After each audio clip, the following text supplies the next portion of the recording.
이렇게 시간을 갖고 주님 모두가 모여서 아이들을 위해서 이렇게 주님께 매달릴 수 있도록 시간을 하내주신 것 감사를 드립니다.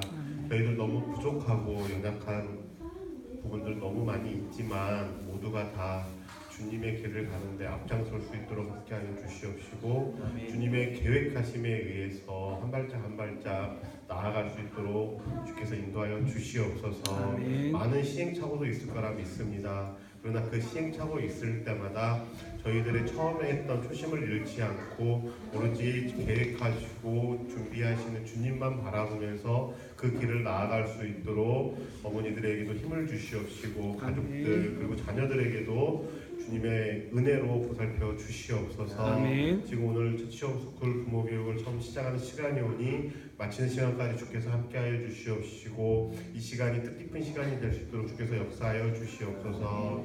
사랑하신 예수님의 이름으로 기도드립니다. 아멘. 은혜로운 기도 감사합니다. 김정호 선생님 잘하셨습니다. 반갑습니다.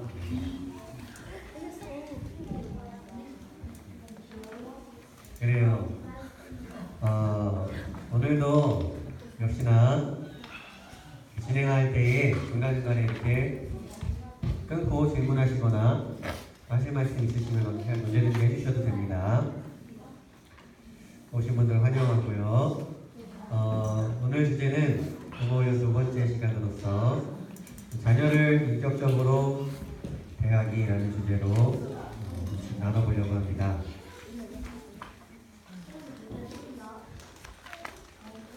우리가 자녀를 인격적으로 대해야 된다는 것은 사실 교회 다니던 사람이나 안 다니는 사람이나 다 알고 있죠. 그렇죠? 저희 부모들의 양심 안에 새겨져 있지 않습니까? 성경에는 정확하게 이것을 어떻게 말하고 있는가 한번 먼저 살펴봤으면 좋겠는데 같이 한번 우리 말씀 읽어보겠습니다. 시작. 또 아버지들이 여러분의 자녀를 노엽게 하지 말고 주님의 훈련과 훈계로 기르십시오. 이렇게 말씀하셨어요. 교구 선생님, 이거 받으시고 다른 분들 조금 천천히 오신 분들 좀 부탁드립니다.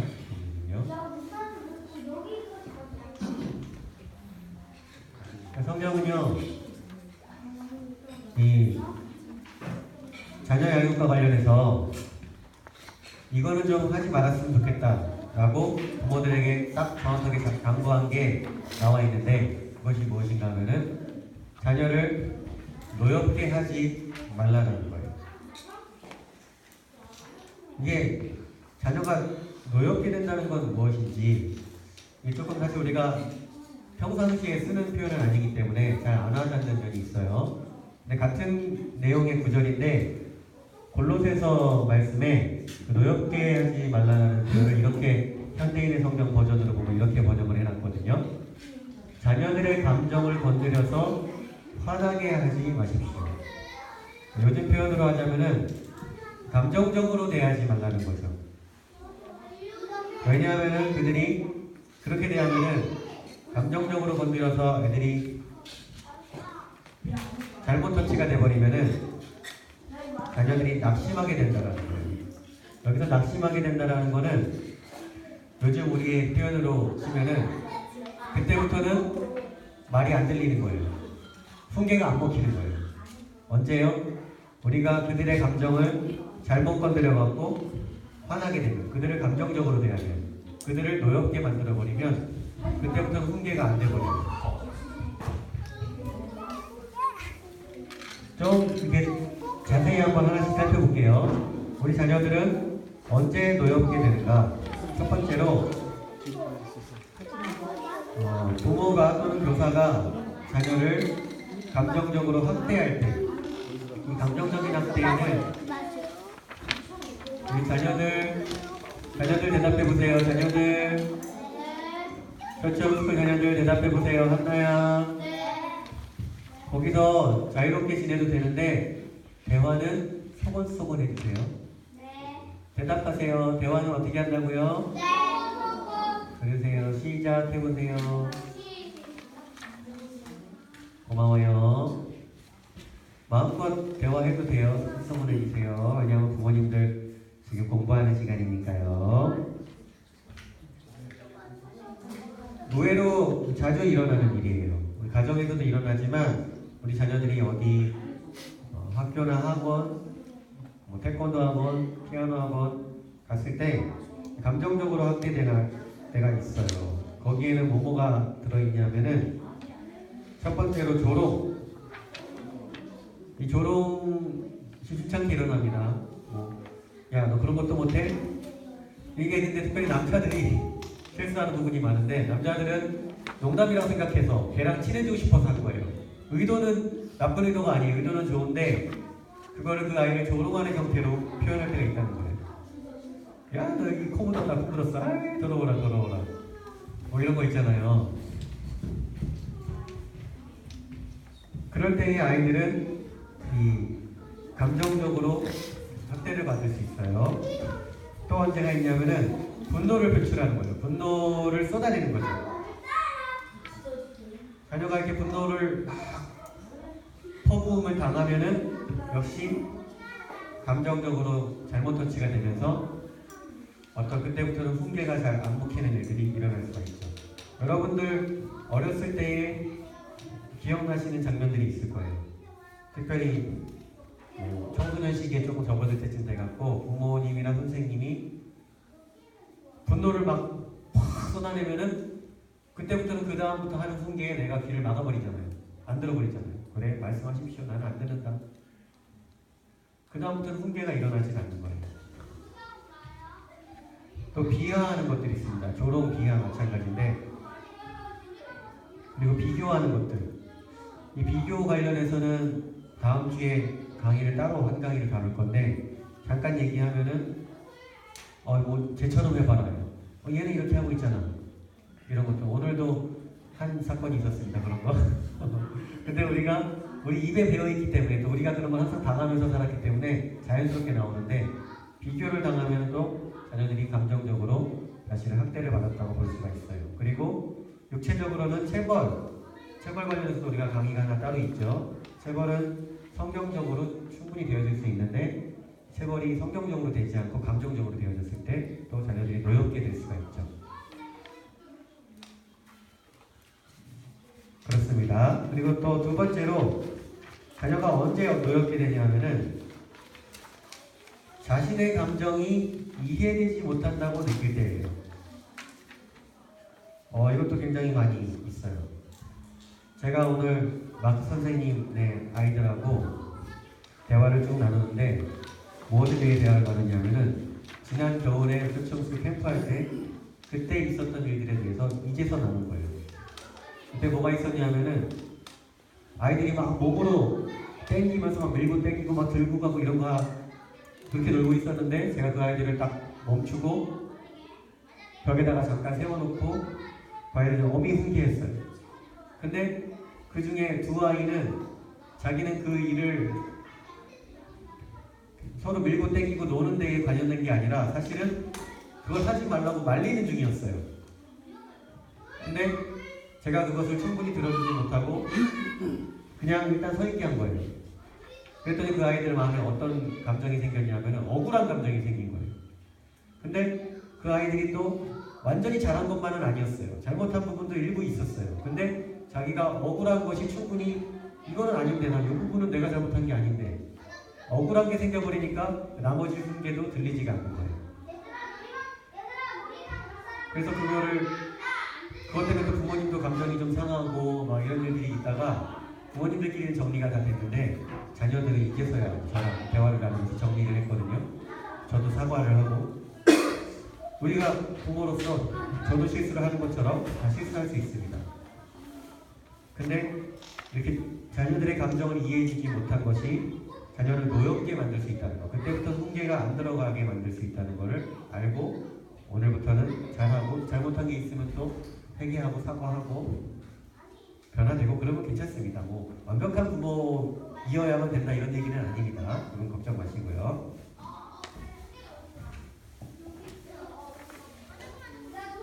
하나의 예인데 감정이 이해되지 못할 때 감정에 대한 얘기를 특별히 좀 많이 하려고 하는데요. 실제 있었던 일인데요. 제가 저희 첫째, 둘째를 데리고 작년 봄쯤에 강원도 태백의 예수원에 잠깐 간 적이 있었어요. 거기 참그 공동체의 그 메시지나 이런 것도 참 너무 좋지만은 자연도 참 너무 좋거든요. 그래서 그 좋은 자연에서 이렇게 산책을 착 하고 있는데 그 나비 한 마리가 푹푹 지나가는 거예요. 근데 그 나비가 굉장히 컸어요. 한 손바닥만 했어요. 그래서 애들한테 야, 나비 봐라 엄청 크다 하고 있는데 그것도 색깔도 새까만 나비였어요. 새까만데 푸르푸르 해갖고 걔가 풀럭풀럭 오더니 희원이 다리에 딱 붙은 거예요. 근데 희원이가 그때 막 소리를 쫙 지르면서 아빠 내 다리에 벌레 붙었어요. 난리가 난 거예요. 얘가.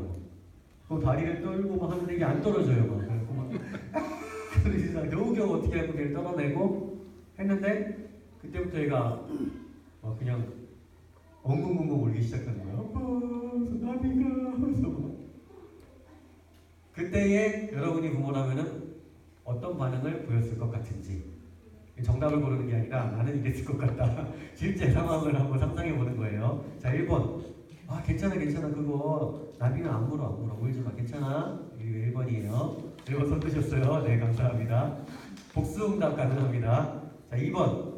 아, 야, 그게 뭐가 무섭다 그래. 아, 너 진짜 웃긴다. 이거 안 무서운 거야. 아, 나비가 뭐가 무서워. 2번. 네, 안 드셨어요 아무도. 네. 3번. 그게 무서웠구나. 3번. 자, 4번. 무반응. 가만히 있고 무반응 손 들어주셨어요. 손 안 드신 분들도 계시고. 좋습니다. 대충 이거 중에 하나 아닐까 싶은데, 그죠? 답은 이따가 공개하도록 하겠습니다. 답이 있긴 있어요, 여기서요. 나중에 공개를 할게요. 그래서 이 하나의 어떤 개념을 배우고 지나갔으면 좋겠는데, 심리학에서 초감정이라는 개념이 있어요. 저는 심리학자는 아니지만 심리학 전공하신 분이 하신 강의를 들은 적이 있는데, 초감정을 한마디로 얘기하면 뭔가 하면은 감정에 대한 감정이에요. 또는 감정 위의 감정이라 그러는데 무슨 소린가 하면은 예를 들어 설명을 하면 바로 이해가 되실 거예요. 여기서 저기 애들이 있는데 애들이 조금만 애가 여기 나와갖고 지나가다가 여기서 빽 울어버려요. 그러면 어떤 사람은 그 애기가 빽 우는 소리가 들으면 짜증이 확 올라와요. 그게 뭔가 하면은 어떤 아이의 슬픔이라는 감정에 대한 나의 감정이 짜증인 거예요. 이해가 되시죠? 여기 아이가 있는데 이 사람이 슬픈데 그 타인의 슬픔에 대한 나의 또 다른 감정이 있다는 거예요. 감정 위의 감정. 이게 초감정이에요. 나이가 빼는데 짜증이 나요. 별로 건강하지 않은 초감정을 갖고 있는 케이스예요. 제가 지금 다 건강하지 않은 케이스를 하나하나 말씀드릴게요. 또는 어떤 사람은 내가 화가 났어요. 화가 엄청 났어요. 근데 화가 나는 내 자신을 보면서 너무 슬퍼져요. 이게 뭐예요? 나 자신의 어떤 화나는 감정에 대해서 슬픔이라는 초감정을 갖고 있는 거예요. 또 어떤 사람은 다른 사람이 엄청 기쁜 일이 있어요. 나 말이야 저기 마트에서 말이야 이거 당첨됐어. 나 지금 이거 막 락앤락 이거 당첨됐어요. 그 집사님이 와서 얘기하는데 오 그런 게 뭐 이렇게 기쁠까? 락앤락 그거 뭐가 이렇게 기뻐? 타인의 기쁨에 대한 나의 초감정이 일종의 무심 이런 거죠. 이게 다 지금 건강하지 못한 예를 제가 들고 있는 거예요.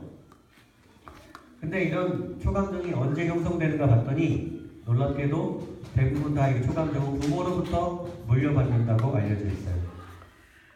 조금 우리가 부모로서 굉장히 긴장되는 순간인데 무슨 소린가 하면은 부모가 어떤 감정에 대해서 특별히 내가 어렸을 때 이런 감정을 보였을 때에 나의 아빠 엄마가 어떤 반응을 보였는가를 보고서 나도 그것을 배워서 초감정을 갖고 있다는 거예요. 부모로부터 물려받는 게 상당수라고 알려져 있어요.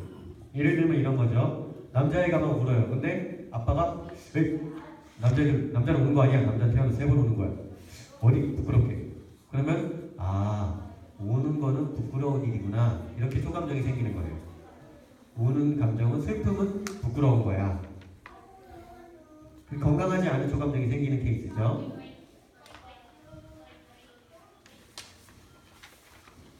그럼 건강한 초감정은 과연 무엇일까?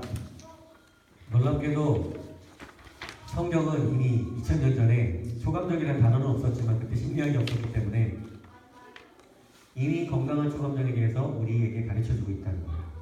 한번 말씀 로마서 12장 15절 말씀 읽어보겠습니다. 시작. 즐거워하는 자들과 함께 즐거워하고 우는 자들과 함께 울라. 다시 얘기하면 누가 굉장히 기쁜 일이 있어요. 라겐당 당첨됐어요. 그러면은 너무 좋겠다. 라겐당 당첨됐어. 이게 건강한 초감정인 거예요. 또는 막 남자아이가 막 울어요. 막 울면은 아빠가 뭐가 슬퍼서 울었어. 그런 일이 있었어? 진짜 슬펐겠다. 그 슬픈 마음이 느껴지는 거예요. 이게 건강한 초감정이에요. 근데 우리 예수님은 완벽한 인간이셨잖아요. 예수님께서 이게 또 탁월하셨어요. 예수님 대단하신 분이에요, 진짜. 자, 보세요. 성경에 어떤 사건이 나오냐면은 이 과부의 외아들이 죽어서 시체가 나가고 있는 거예요, 지금. 근데 예수님이 그 장면을 보고서 아무도 예수님한테 와서 이 아들을 살려달라고 어떻게 해달라고 그런 얘기 아무도 안 했거든요. 예수님이 그 장면을 보고서 마음이 동했어요. 왜 마음이 동했냐면은 그 과부를 보니까 과부가 너무 불쌍한 거예요. 너무 슬픈 거예요. 그래서 예수님이 가서 그 시체가 나가는데 상여를 딱 멈춰요. 손을 대갖고. 그 다음에 아무도 얘기를 안 했는데 요청을 안 했는데 예수님이 그 아들을 그냥 살려줘요. 다시. 왜 그랬어요? 그 과부의 마음에 공감이 된 거예요. 그 과부의 슬픔에. 너무 슬픈 거예요, 예수님이. 그러니까 예수님은 요즘으로 치면 진짜 공감 능력이 정말 탁월하신 분이셨어요. 근데 예수님의 그 공감으로부터 능력이 나간 거예요. 예수님이 만약에 그 과부의 슬픔에 공감하지 않으셨으면 그 죽은 아들을 살려내는 기적도 일어나지 않는 거예요. 예수님 정말 탁월하신 분이셨어요. 그리고 또 이런 사건도 있어요. 한번 보세요. 나사로가 죽었어요. 예수님이 나사로의 무덤 앞에 가갖고 거기서 펑펑 울어요. 여러분 좀 잘 생각해보면 이게 되게 이상한 장면이에요. 왜요? 예수님은 조금 있으면 나사로 살려낼 거예요. 이게 죽은 게 아니잖아요. 근데도 나사로의 죽음 앞에서 예수님이 펑펑 울어요. 되게 이상하잖아요. 왜 그랬을까요?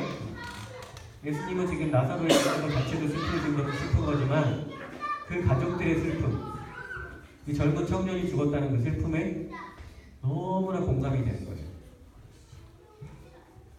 그리고 그것 때문에 나사로를 살려주는 거예요. 마리아와 마르다 때문에. 그 예수님의 이 공감 능력으로부터 예수님의 능력이 나갔다라는 거. 예수님이 슬플 때만 그랬냐? 꼭 그런 것 같지는 않아요. 그러니까 예수님은 잔치자리에 가서 굉장히 즐길 줄 아는 분이셨던 것 같고요. 어떤 예수님에 관련한 그 애니메이션을 보니까 성경의 이야기를 애니메이션으로 풀어놨는데 예수님이 껄껄껄껄 웃는 장면이 많이 나오더라고요. 잔치집 가서 껄껄 웃어요. 예수님이 너무 기뻐서. 우리 예수님이 정말 그러셨을 것 같아요. 항상 근엄하게 물로 포도주를 막 물을 갖다 채워라 이런 것만 하신 게 아니라 정말 슬퍼할 때 슬퍼하고 정말 기뻐할 때 기뻐하고 예수님은 그런 분이셨던 것 같아요.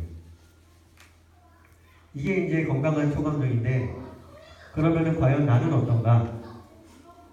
체크를 해보는 거예요. 거기에 좀 이렇게 펜으로 좀 쓰시면서 이렇게 하시면 될 것 같은데 다른 사람이 대표적인 감정 3개만 써봤어요. 제가 기쁨, 슬픔, 화가 있는데 그 첫 번째 컬럼에 보시면 다른 사람이 기뻐할 때 나는 어떤 마음이 드는가 써보는 거예요. 무덤덤이면 무덤덤, 조금 기쁘면 기쁘다. 아니면은 다른 사람이 기뻐하면 나는 화가 난다. 이럴 수도 있고 써보는 거예요. 거기다가. 그리고 내 부모님은 어렸을 때로 돌아가고 내 부모님은 어떠신가? 내가 정말 기뻤을 때 우리 부모님은 어떤 반응을 보이셨나?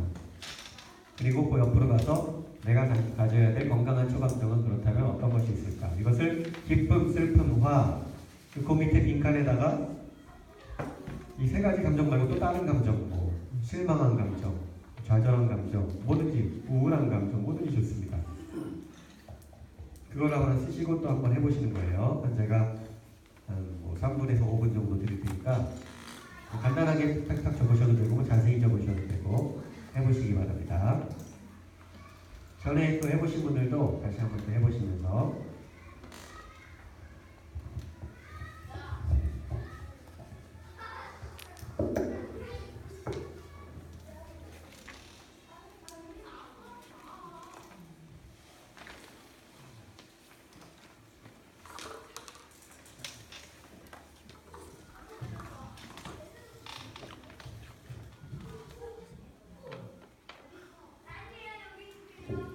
서로 대화 나누시면서 이렇게 하셔도 괜찮아요. 네, 부부끼리 대화도 좀 나누시고 또 옆에 계신 분 대화 나누셔도 괜찮습니다.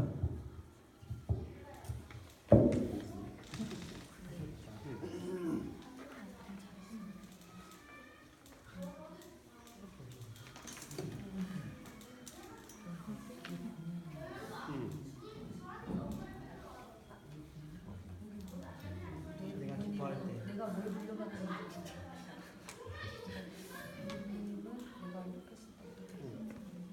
내가 이렇게 내가 기뻐할 때 네, 좋습니다.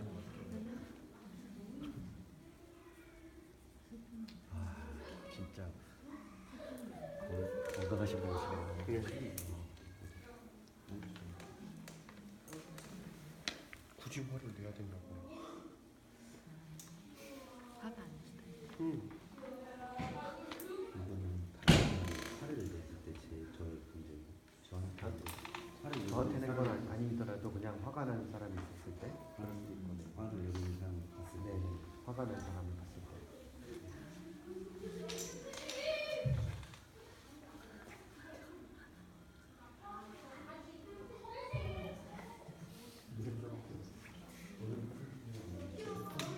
이러고 했는데 포인트가 쉬운 것 같아요.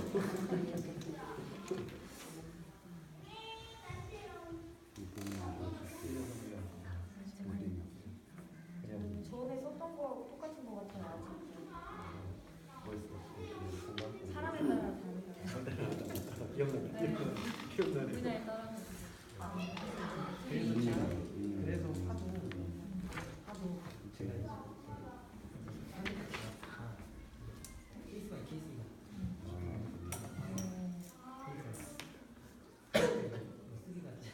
저는 좀 그런 게 있어요. 그러니까 이 사람을 보면 이 사람이 기뻐할 때는 A라는 사람이 기뻐할 때는 같이 막 기뻐해줄 수 있는데 나와 이렇게 별로 관련 없는 B라는 사람이 기뻐할 때는 공감을 잘 못해주는 거죠. 그런 게 좀 내 사람한테는 내 남한테는 있을 것 같네요, 그죠? 나쁜 아니 근데 이게 저는 좀 나쁘다고 생각도 좀 별로 안 하는 게 그만 자기가 받는 기뻐하는 일이 함께 기뻐하고 자기가 하나님이 사람들이 문제가 하나님이 있는 거야 멋있다. 지금. 애들한테 참아주고 이제 그거를 이제 내가 인내해주고 하는 뭘 것이 무덤덤해. 하는데 버럭이지 그러니까 버럭. 이 부모님하고 애들한테도 기뻐하고 버럭이고. 좀 이게 저는 찬이랑도 지금도 비유가 조금 안 맞는 게 내 자신이 기뻐하고 정말 기쁘거든요. 그러니까 이게 부모님은 나에 대해서는 내가 기뻐하는 걸 되게 기뻐해주고 내가 화가 났을 때 누가 그랬어? 너 이렇게 했어? 이렇게 하는 그게 있는데 이게 이제 부모님이 아들이나 딸이 자녀가 아닌 다른 사람이었다고 하면 저한테에 대한 것이 좀 반감이 됐을 거다라고 하는 건 저는 동의하거든요. 그런 것 같아요. 그래서 이제 여기에서 저희는 타인을 생각하잖아요. 타인을 생각할 때는 케이스 바이 케이스인데 부모하고 저하고 생각할 때 부모님은 저를 늘 공감해 주시고 기뻐해 주시고 하시니까 100%거든요. 그 이상인데 그 이상인데 저는 다른 사람한테는 부모님한테 받은 걸 다 못 주는 거죠. 그런데 또 제 아이한테는 줄 수가 있거든요. 그런 부분에 좀 다른 것 같아요. 그거 뭐 머리가. 자연스러운 또 일인 것 같습니다. 그죠? 주로 그래서 체크를 지금 하신다면은 타인도 있지만은 나의 부모님과의 또 내 자녀와의 영역을 주로 체크하셔도 괜찮을 것 같아요. 좋은 것 같습니다. 그래서 내가 가져야 할 건강한 초감정은 뭐 답이 이미 나왔죠. 다 이해하시리라 믿고 아까 제가 좀 보니까 재밌는 것들도 있던데 가정마다 하나씩 나눠주시면 어때요? 우리 김경원 선생님 뭐 하나 나눠주신다면 나눠주시겠습니까? 기쁨에 대한 거 두 가지에 대해서 기쁨과 슬픔에 대해서 하고 싶은데요. 다른 사람의 기쁨을 보고 아까 부장님께서 말씀하신 것처럼 저하고 관련된 뭐 가족이면 무한하게 진짜 기뻐하겠죠. 예, 그런 부분도 있고 뭐 저랑 같이 직장 생활하는 동료가 기뻐하면 기쁜 정도도 많고 그리고 저하고 관련되지 않는 사람이 기뻐하면 그 정도는 좀 떨어진다고 생각을 해요. 그리고 부모님께서는 저는 여기 다른 사람 가로 열고 나라고 써 있잖아요. 저를 기준으로 해서 생각을 했거든요.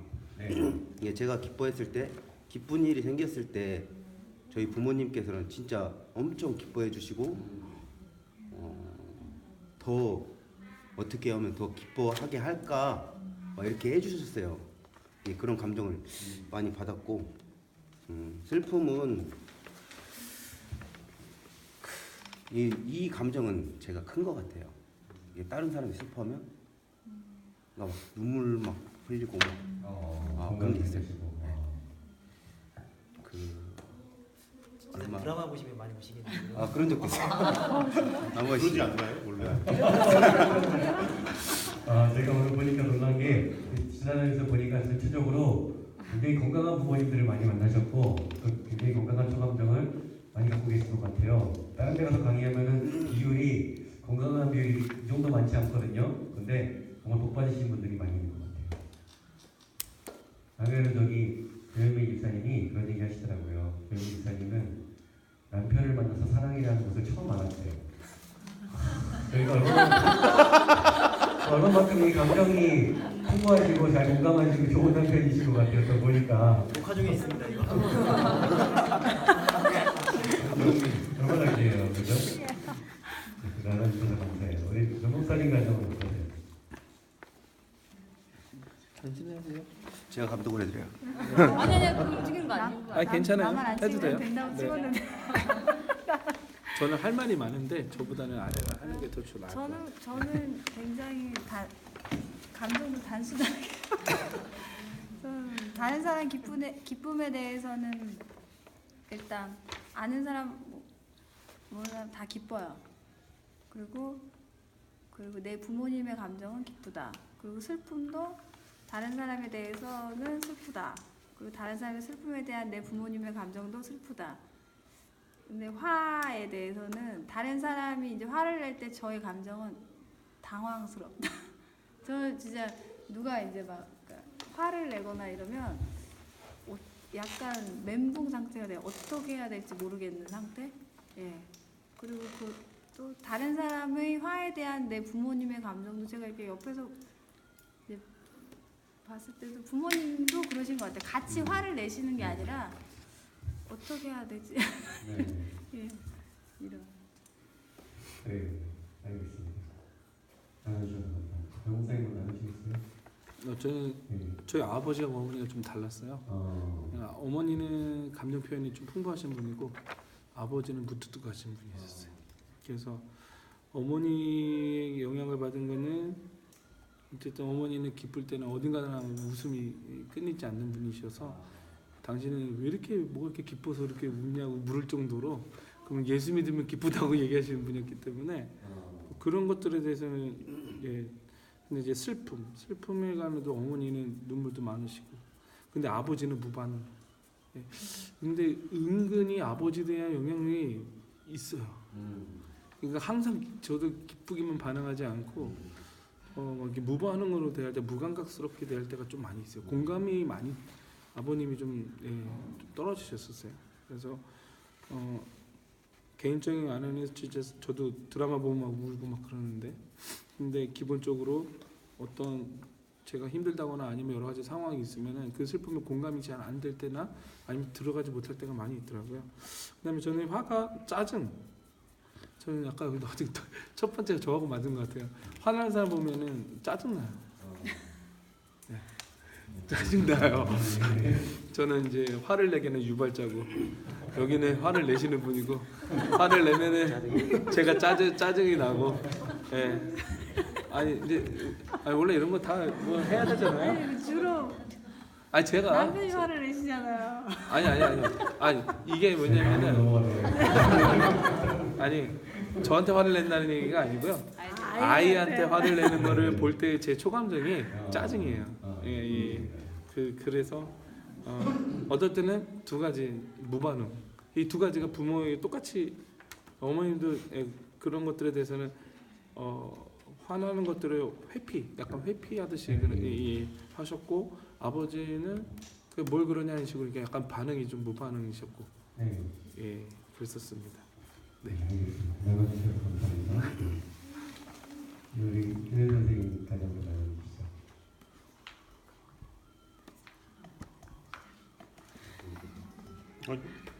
기쁨에 대해서는 기쁘고요. 부모님도 마찬가지 기쁘고 이건 다 초감정 같아요. 그냥 그대로 다 따라가는 것 같아요. 유아니까. 슬픔도 마찬가지고요.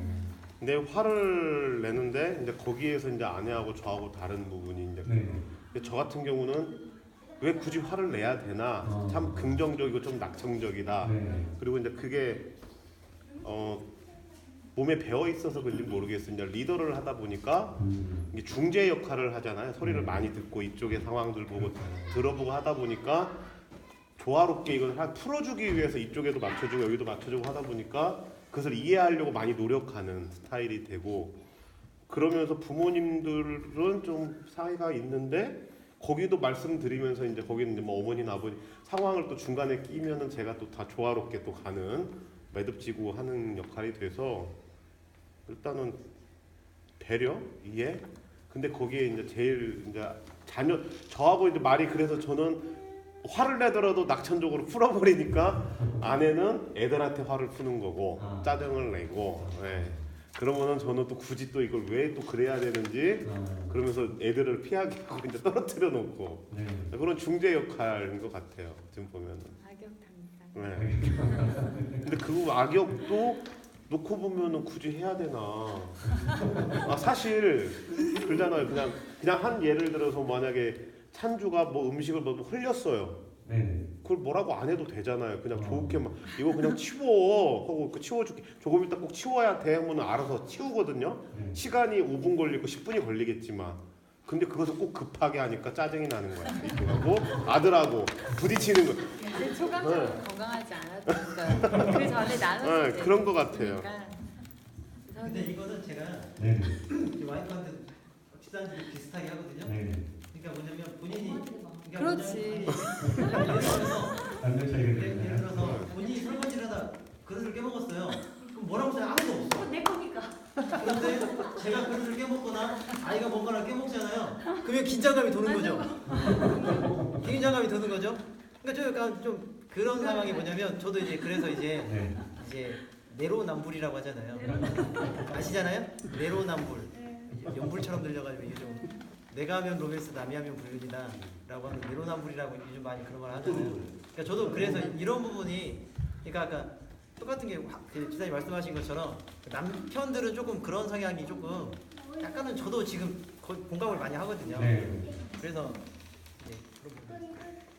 그래요. 그래서 남녀 차이가 좀 있을 것 같습니다. 진짜. 네. 감사합니다. 나눠주셔서 감사하고요. 대사모님 어떠세요? 안 나누고 싶으면 팩하셔도 되는데 나눠주시면 좋고요. 네? 아니 근데 어차피 소리는 들어가요. 소리만 넣어주세요. 그래요? 그러면은 사모님 그게 얘기하시니까 성교사님으로 바꾸겠습니다. 네. 저는 다 그냥 대체적으로 좀 이렇게 감정 표현 잘 안 하고 무덤덤해요. 그냥 전체적으로 다 무덤덤한데 화에 대해서 다른 사람이 화를 내면 저는 화내는 사람이 무서운 적은 한 번도 없었던 것 같아요. 그냥 무덤덤하거나 아니면 약간 우습게 본다거나 약간 경멸 그런 식의 반응. 근데 제가 화가 날 때는 언제냐면 예찬이가 저를 닮았나 봐요. 부질수하거나 매너 없거나 경우 없는 일을 딱 당하면은 저 잘 안 싸울 것 같이 생겼잖아요. 근데 확 덤벼들어서 싸워요. 그냥 길 가던 사람이든 버스 기사 아저씨든 그래요? 뭐 이웃이 셋이 됐건 엘리베이터에서 처음 만난 사람이 됐건 뭐 그냥 상대가 나한테 반말한다. 그럼 저도 반말로 욕을 한다고 다시 욕을 그러니까 이게 뭔가 매너 없는 이런 일을 너무 경험 없는 일을 당하면 그때 분노가 확 폭발하는 것 같아요. 네. 근데 생각해보면 저희 엄마랑 아빠도 네, 그런 경우에 굉장히 강도 높게 비난을 하셨더라고요. 다 물려서. 네, 그렇죠. 신랑이 힘들죠. 참 힘들죠.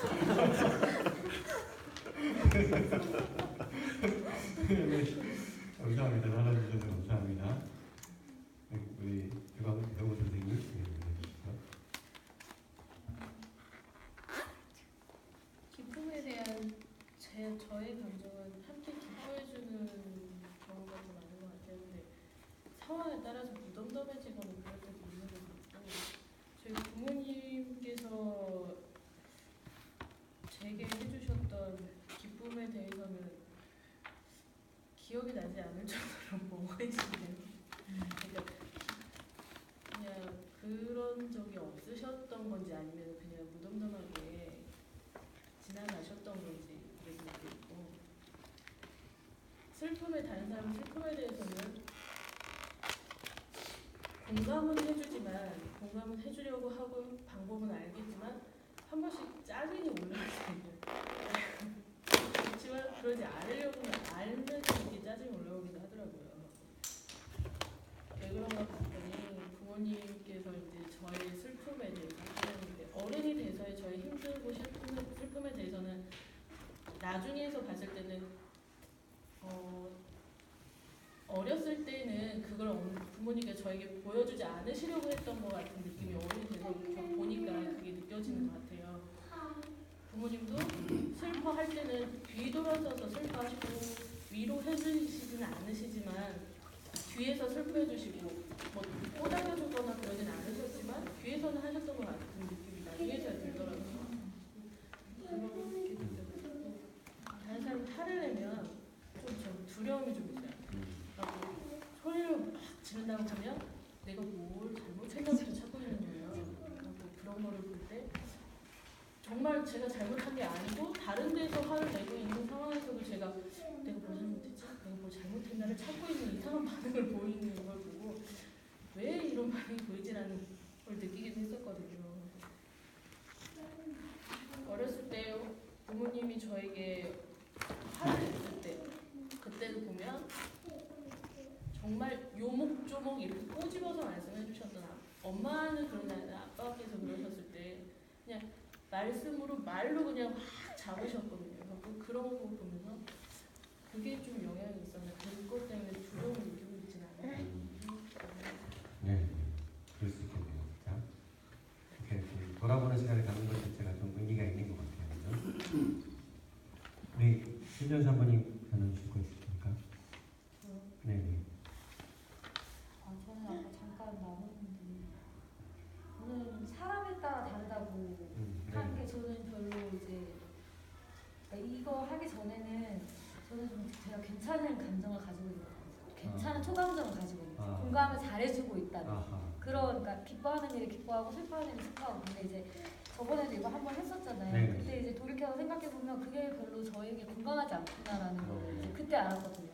내가 관심이 가고 내가 조금 더 좋아하는 사람에게는 감정이 확 되면서 저는 좀 이렇게 선을 잘 긋는 편이에요. 네, 저는 제가 이렇게 노력을 하든 노력을 하지 않든 선을 좀 긋고 있다는 걸 알았거든요. 아, 네, 그런 사람이었구나. 그래서 저는 제가 가지고 있는 기쁨이나 이렇게 슬픔에 대한 공감이 제가 봤을 때는 지금 건강하지 않다고 생각해요. 제가 봤을 때는. 그러니까 나와 관련이 있는 사람들이 느끼기에는 공감을 잘해주니까 좋다라고 생각할 수 있지만 이렇게 그걸 넘어서지 못하더라고요. 그 이상을 넘어서지 못하는 모습을 보면서 아, 이게 그러니까 건강하지 않구나. 내가 아무리 공감을 100명에게 잘해줘도 그러니까 10명이나 5명에게 그 공감해주지 못하는 그 모습을 보면서 내가 건강하지 못하다는 거를 이거 보면서 많이 느꼈던 것 같아요. 네. 그래서 우리 부모님은 어떤가라고 생각을 해봤는데 저희 부모님은 이렇게 그냥 무난하셨어요. 무난하세요. 그러니까 이 극과 극이 없어요. 뭐 저는 딱히 저희 엄마 아빠한테 혼나본 적이 없거든요. 혼나본 적도 없고 그렇다고 엄청난 칭찬을 들어본 적도 없어요. 그러니까 그냥 엄마 아빠가 알아서 잘하니까 그냥 너는 뭐 이런 그렇게 지금까지도 그러셨고 그 전에도 그러셨고 그래서 내가 어느 정도 딱 그게 있나라는 생각이 요즘 들어서 들더라고요. 저희 엄마 아빠는 누구를 비난하는 얘기를 들어본 적도 없고요. 저는 그렇다고 어떤 일에 대해서 막 이렇게 흥분하면서 기뻐하셨던 걸 들어본 적도 없고 저는 그래요. 그래서 그냥 네, 아빠보다는 그나마 엄마가 이제 더 중재나 뭐 이런 이렇게 상황 정리나 이런 것들을 더 잘 하시거든요. 그런 모습이 나에게 그래서 있나? 근데 저는 좀 그래서 안 좋은 것 같아요. 제가 별로인 것 같아요. 그거는 아닌 것 같아요. 그러니까 왜냐면은 많이 부족한 것 같아요. 그런 아니, 저희도 똑같아요. 예를 들어서 목회자다 보니까 감정적으로 그분들한테 어느 정도 충분히 들어주고 공감하지만 공감하지 못할 부분도 어쨌든 다 들어주면서 이해를 하려고 공감하려고 하는데 정말 힘든 분도 있어요. 그러니까 이게 제가 예수님이 얘가 주님이 아닌 이상 100%말 그대로 막 우리 애들한테 대듯이 그랬니 그렇게 저는 막 근데 애들한테도 할 수- 그렇게 잘 아직 못하겠더라고요. 자녀가 없어서 그런지 모르겠는데 저는 그 모성애라고 하잖아요. 그러니까 우리 애가 진짜 너무 사랑스럽고 그러니까 우리 애가 진짜 사랑스럽고 남의 애는 조금 덜하고 전 솔직히 그렇진 않거든요. 그냥 우리 애나 다른 애나 별반 다를 게 없어요 저한테는. 근데 누가 보면은 그거를 되게 어떻게 보면 어떻게 엄마가 아빠가 그럴 수 있나라고 할 정도로 그렇게 그러니까 막 이렇게 물어보시는 분들 있잖아요. 첫째가 더 예뻐요, 둘째가 더 예뻐요. 둘째 난 그렇게 예쁘다는데 내기 사랑이랑 잘 모르겠어요. 네, 저는 좀 그게 저한테 문제인 것 같아요. 물에 한번 빠쳐보면 알아요. 바로 나와요. 정확해요.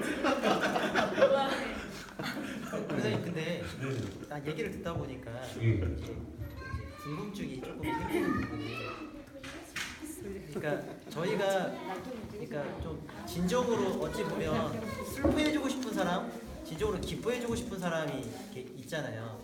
그런데 교회에서나 직장에서나 보면 내가 진정으로 기쁨과 슬픔이 아니더라도 의무상으로 또 관계성 때문에 가서 이제 뭐 슬퍼하는 자리에 가 있고 하는 부분들이 있는데 그러니까 예를 들어서 이제 그러면 초감정이라고 하는 부분이 자녀에게 갔었을 때 내가 좋아하고 나를 챙겨주는 사람한테는 같이 슬퍼하고 같이 기뻐하는 거 너무 쉬운데 내가 그러지 않은 사람도 챙겨주면서 같이 슬퍼하고 같이 한다라는 그러니까 어찌 보면 조금은 가식일 수 있는 거잖아요.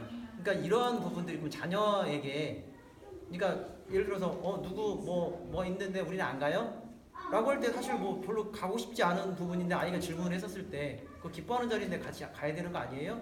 라고 했었을 때 그러면 저희는 어떻게 그러면 그런 것들을 대처를 해서 아이한테 그냥 그게 이제 자녀가 느끼는 부모에 대한 감정인 거잖아요. 그러면 우리 엄마 아빠는 이 사람은 내가 좋아하고 나 잘해주니까 하는 거고 아닌 사람은 또 아닌 거네? 라고 하는 걸 심어주는 거잖아요. 그러니까 그러면 저희도 행동 자체를 그러면 뭐랄까 좀 잘 선택을 해야 되는 거잖아요. 그러니까 어떻게 좀 지혜롭게 가는 게 필요한 건지. 진짜 어려운 질문이네요. 그죠?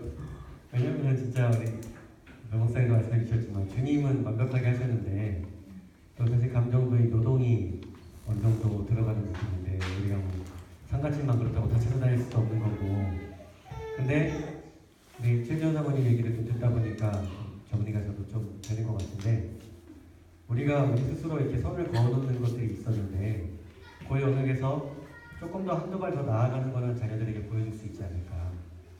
왜냐면 뭐 나한테 잘해주는 사람에게만 잘하는 거는 믿지 않는 자들도 한다고 성경이 얘기하고 있잖아요.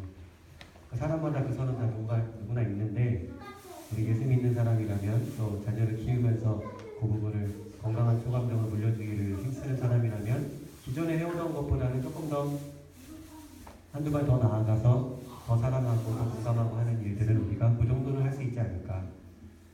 고연하게 있었어도 완벽하지 않더라도 조금 더 성장하는 것은 주님이 기뻐해 주시지 않을까 그런 생각이 듭니다.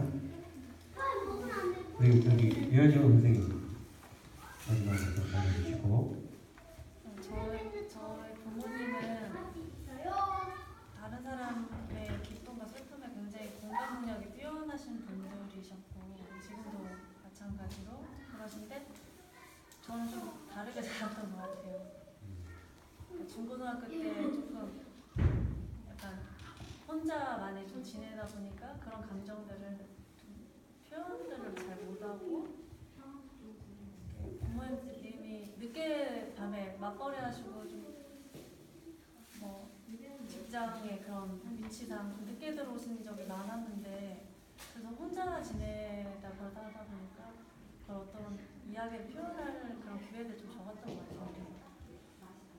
그때 좀 많이 성격적으로 굉장히 내성적인 그런 시간들이 있었는데 이제 대학교 때 이제 선배단체를 만나면서 이제 그것들 좀 많이 변화가 되었었어요. 그래서 그때 좀 많이 좋아졌는데 그래도 그때 버릇들이 좀 있어가지고 좀 기쁨이나 다른 슬픔들을 보면은 좀 많이 무덤덤한 반응을 많이 보였던 것 같아요.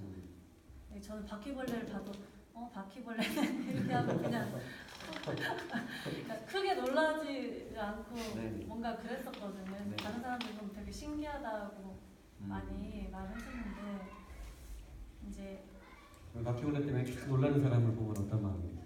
이렇게 호들갑이지 이런 생각들 많이 했었어요. 별로 그렇게 무섭거나 뭐 그런 적이 없었던 것 같아요. 그래서 그게 좀 많이 건강하게 표현이 안 됐다라는 생각이 많이 들거든요. 지금 생각해 보면요. 그래서 제가 사실 승리 대할 때도 보면은 승리는 막 놀라고, 그러니까 냉탕과 온탕이 굉장히 극과 극인데 그거에 대해 제가 공감을 잘 못 해줄 때가 많이 있어요. 그래서 제가 좀 얘를 어떻게 반응을 해줘야 되지? 굉장히 영혼 없는 대답을 할 때도 네. 너무 이렇게 막 방방 뜰 때도 있고 그러다 보니까 저는 계속 무반응으로 하고 그게 굉장히 어려운 것 같아요. 제가 지금 처한 입장에서는 그리고 다른 사람이 화를 낼 때는 저도 같이 화만 날 때도 있고 그냥 오히려 차분하게 그냥 그 상황을 바라볼 때도 있는 것 같아요. 그래서 저는 부모님과는 다르게 제가 처한 환경이나 제가 처한 위치에 따라서 많이 달라져 왔던 것 같아요. 네. 그렇군요. 알겠습니다. 다들 구체적으로 이렇게 하나씩 나눠주시니까 굉장히 좋네요. 서로 경력이 되고. 저도 시간 관계상 다 100% 나누지 못했는데 양해를 조금 부탁드리고요. 그런데 여러분, 이 복된 소식, 기쁜 소식이 있습니다. 무엇인가 하면 이건데, 내가 어떠한 초감정을 부모로부터 물려받았던 간에 이 초감정이라는 것은 상당 부분 훈련이 되어질 수 있는 여지가 있는 거예요. 그러니까 이게 부모님께 어렸을 때 딱 정해져갖고 유전적으로 팍 박히고 뭐 이런 게 아니고요. 충분히 개선되고 훈련될 수 있는 부분이에요. 이게 기쁜 소식이에요. 그러니까 부모로부터 어떤 초감정을 물려받았건 상황으로부터 어떤 초감정을 학습했건 간에 나는 더 건강한 초감정을 개선해갖고 자녀에게 물려줄 수 있다는 사실. 그렇게 하면 되는 거예요. 그래서 괜찮습니다. 건강하고 물려받으셨으면 건강하게 물려주시고 조금 개선할 거 있으면 개선하시고 우리 부모님이 어떤 분이셨든지 괜찮아요. 우리 예수님 믿고 충분히 개선될 수 있는 여지가 있습니다. 그래서 우리 자녀를 노엽게 만들지 않으려면 어떻게 해야 되는지 하나씩 한번 보도록 할게요. 첫 번째, 자녀의 감정은 있는 그대로 받아주세요. 아까 이효원이가 바람이가 그러잖아요. 정답은 3번. 아, 그게 무서웠구나. 아이고, 놀랬구나. 그거의 정답이에요. 저도 그때 그랬어요. 그래서 아이고, 무서웠어. 속으로는 솔직히 한 2번 정도 됐어요. 야, 그게 뭐가 무섭냐, 이 녀석아. 나비인데. 속마음은 2번이었는데 제가 그래도 겉으로는 그게 무서웠구나. 어이구, 놀랬어. 놀랬어. 언제까지요? 내가 괜찮아질 때까지. 감정에는 공감을 해주는 거예요.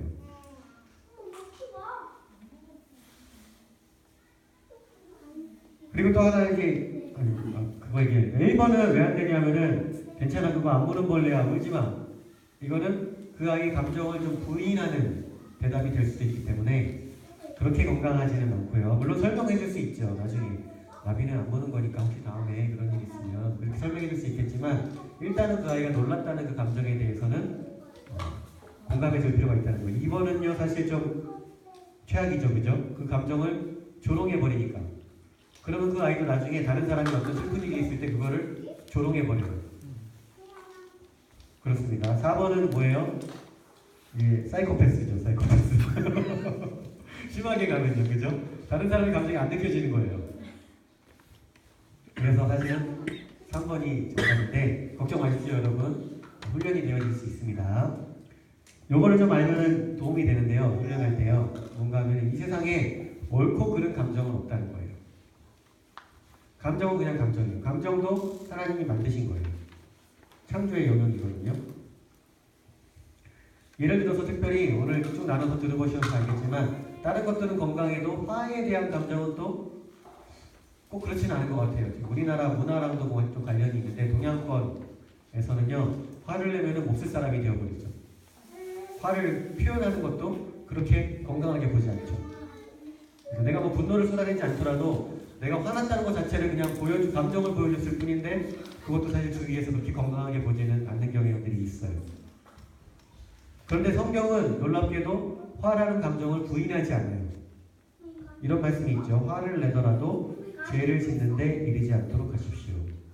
화가 날 수 있다는 거예요. 다만 화가 났다고 해서 막 분노를 쏟아낸다거나 이런 식으로 죄를 짓지는 말라는 거예요. 성경은 화라는 감정을 부인하지 않습니다. 그냥 인정합니다.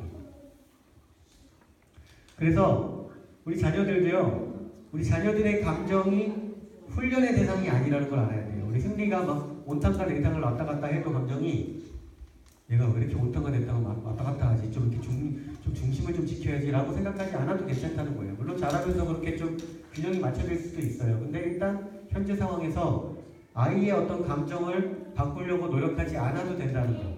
그게 우리 부모에게 자유함을 줘요. 또 필요 없는 어떤 소모를 줄이게 됩니다. 또 우리는 자녀들의 감정을 훈련시키고 싶은 게 아니라 자녀들의 태도만 훈련시키고 싶을 뿐이에요. 그러니까 화가 났을 때 화나는 감정 낼 수 있어요. 그러나 그렇다고 해서 자기가 화난다고 동생한테 그냥 막말을 해대고 엄마한테 반말로 찍찍하고 이런 태도는 안 된다는 거죠. 이 감정과 태도를 분리해서 다뤄주실 수 있어야 돼요. 아주 중요한 영역입니다.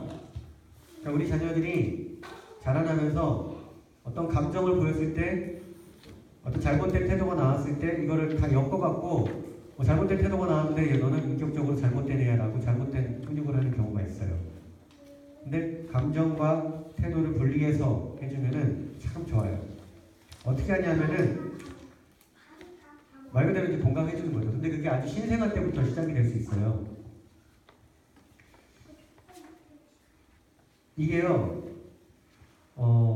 저희 아내가 참 잘하더라고요. 신생아 때 아기가 한두 달 됐을 때 이럴 때예요. 말을 전혀 못할 때예요. 꼼지락꼼지락 거릴 때인데 그때 아이가 방에서 자다가 잉 울어요. 그러면은 엄마가 이렇게 들어가갖고 엄마가 없어서 슬펐구나 하면서 그 아이를 그냥 아무 말 없이 보통 엄마들 그런 엄마들이 많거든요. 애가 잉 울면은 얘는 말을 길을 못 알아들으니까 라고 생각하고 울면 그냥 가서 안아주는 거예요. 그것도 물론 좋지만 엄마가 없어서 슬펐어. 배고팠어. 그러면서 그 아이의 감정에 공감해 주면서 안아주는 거죠. 다르죠. 아이가 아무리 어려도 달라요.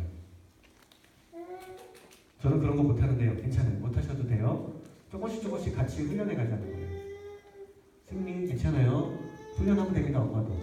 충분히 좋아질 수 있습니다. 한 걸음씩 한 걸음씩이요. 기저귀를 갈아줄 때 아이고 또 쌌냐 이 녀석아 그냥. 이게 아니라 축축했지 많이 아이고 축축해서 찝찝했지 이러면서 갈아주면 다르다는 거죠. 제가 심지어는 뭐에 놀랬냐면은 저희 아내가 신생아 놓고서 화장실 갔다 올 때 애기 침대에 눕혀놓고 아무것도 못 알아듣는 것 같은 신생아한테 엄마 화장실 갔다 올게 이러고 갔다 와요.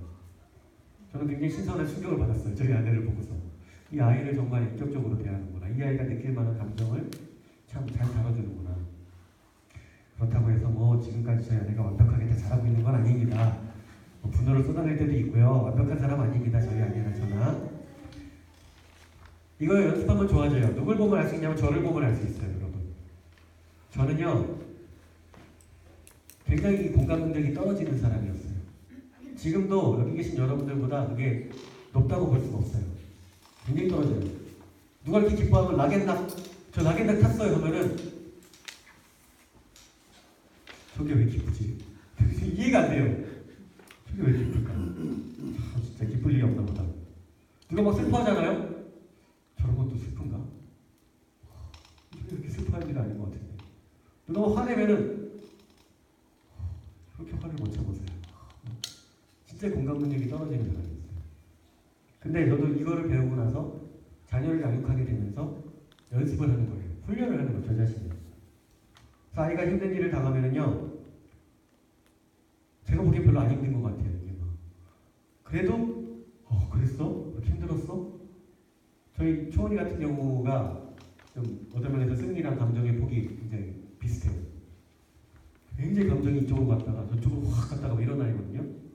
그러면은 저의 본성은 잘 이해가 안 돼요. 갑자기 막 눈물을 팍 쏟으면서 막 그러면 왜 저렇게 갑자기 슬프지? 내가 뭐 문제가 있나? 처음에는 그랬어요. 근데 지금은 아빠 제가 막 이런 일을 당했어요. 막 그러면 어떻게 이럴 수 있어요? 그러면은 저도 반응해요. 그래? 그런 일 당했어? 진짜 당황스럽겠는데? 좀 오버 액션이라 그러죠. 이 리액션을 일부러 오버를 해서 해줘요. 근데 여러분 놀라운 거는요, 그렇게 하잖아요. 훈련의 영역이라는 거는 그렇게 하면은요, 정말로 그 감정이 공감이 되기 시작하더라고요. 좀 신기해요, 그게. 그러니까 예수님이 슬퍼하는 자와 함께 슬퍼하는 감정을 가져라 이렇게 안 하셨어요. 슬퍼하는 자와 우는 거는 행동에 대한 거거든요. 그냥 같이 울어주는 거예요. 행동으로 같이 슬퍼해주는 거예요. 그거는 우리가 할 수 있잖아요. 같이 슬픔만이 안 들더라도 그거는 해줄 수 있으니까 자녀들에게 이렇게 하자는 거죠. 성경에서요, 제가 이걸 좀 고민이 있었던 게 왜 그런가 하면은 감정이 나쁜 게 아니라고 그러면은 항상 기뻐하라는 말씀은 뭐지? 이런 고민이 생겼어요. 항상 기뻐하지 않고 슬픈 감정이 되면 그건 항상 기뻐하라는 말씀은 어긴 건가? 그렇지 않더라고요. 이 항상 기뻐하라는 말씀은 기뻐하는 감정을 가지라는 말씀이 아니고요. 기뻐하는 행동을 하라는 거예요. 슬픈 일이 있어도 주님이 주신 그 구원의 기쁨의 행동을 보이고 표정을 보이고 말을 보이라는 거예요. 미워하지 마라. 그거는요, 미운 감정을 갖지 말라는 뜻이 아니에요. 미운 감정이 와도 미워하는 표정, 미워하는 말, 행동, 그걸 하지 말라는 거예요. 근데 이거 해보니까요, 남이 기뻐하는데 별로 안 기쁜데 같이 기뻐하다 보니까 정말 기쁨이 찾아와요. 그러니까 감정이 삶을 지배하는 게 아니라 말씀이 우리의 감정을 지배하게 하는 거예요. 그러니까 저는 감정이 안 생기는데요, 괜찮아요.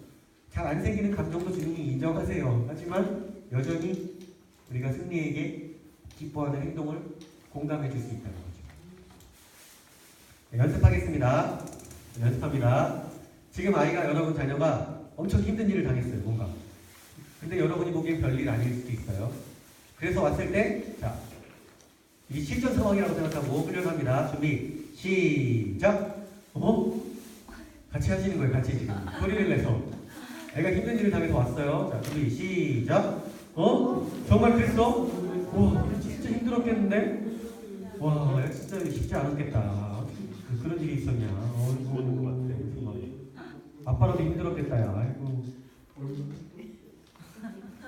왜 안 하세요? 벌써 끝나서 안 하신 거예요? 이게 조금 자기가 평소 하던 것보다 좀 길게 해주시면 좋아요.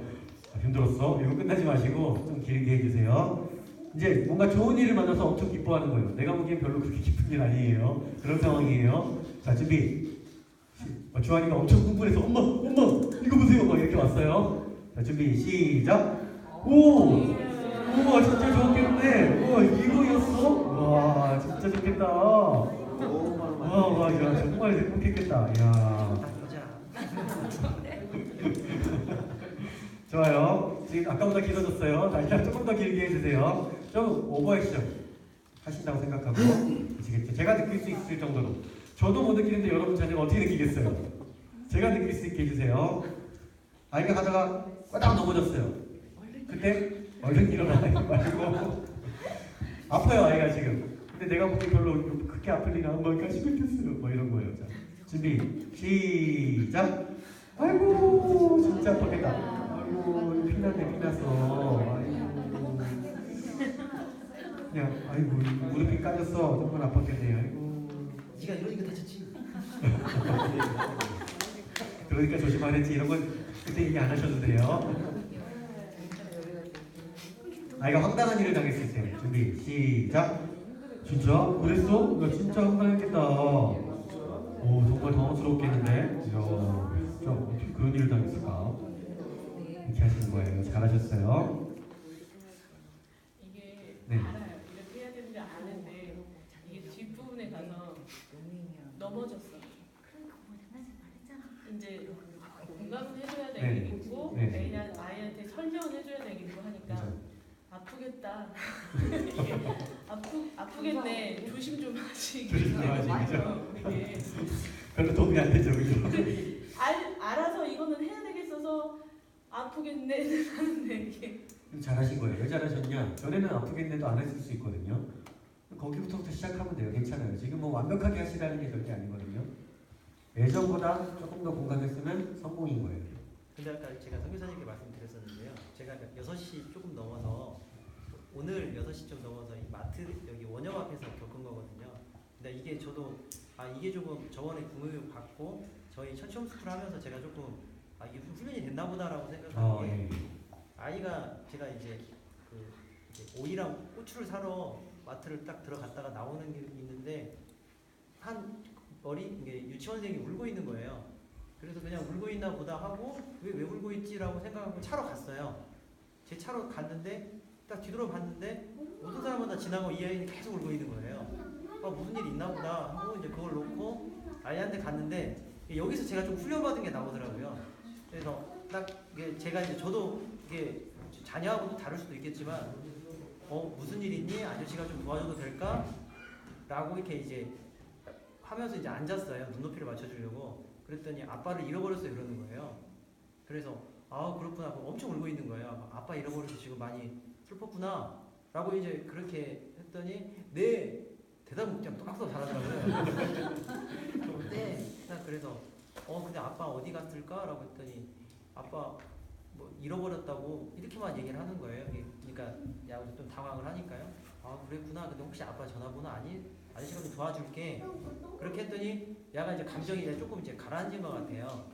그러더니 보니까 아빠가 차에 있으라고 했는데 얘가 차에서 내려온 거예요. 그래서 이제 아빠가 마트를 들어갔는데 얘는 이 차에서 나와가지고 아빠가 없어졌으니까 이제 방황을 하는 거고요. 그러다가 전화를 했는데 전화 계속 안 받으시는 거예요. 그래서 아빠가 나오셨다가 이제 딱 애가 계속 울고 있다가 이제 제가 같이 있어가지고 전화했는데 전형적인 이제 저의 전 모습이 나오더라고요. 아빠가 나와서 하는 말이 너 차 있으라 했지? 너 왜 나왔어?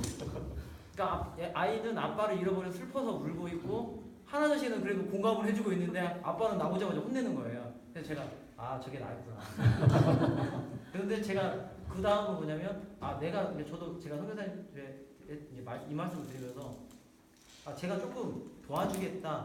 뭔가 이제 감정을 좀 이렇게 만져주려고 하는 모습이 제가 조금 이제 더 생겼다고 할까요? 네. 그런 게 좀 있더라고요. 네, 잘하셨어요. 그러니까 그렇게 성장하셨으면 주님이 또 기뻐하시고 지금 그래서 예전보다 다 성장하고 계세요. 그러니까 너무 잘하고 계시고요. 저 같은 사람도 좋아지고 있습니다. 여러분 다 하실 수 있습니다.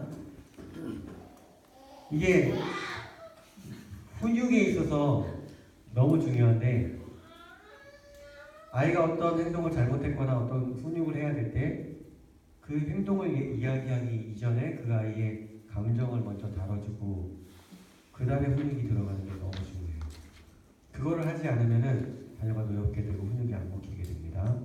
오늘부터는 그거 먼저 이 아이 감정 먼저 받아주는 거. 왜냐하면은 우리 예수님이 우리한테 그렇게 하세요. 근데 아이가 네. 떼를 쓰거나 울 때 이게 울음을 안 멈추잖아요. 그렇죠.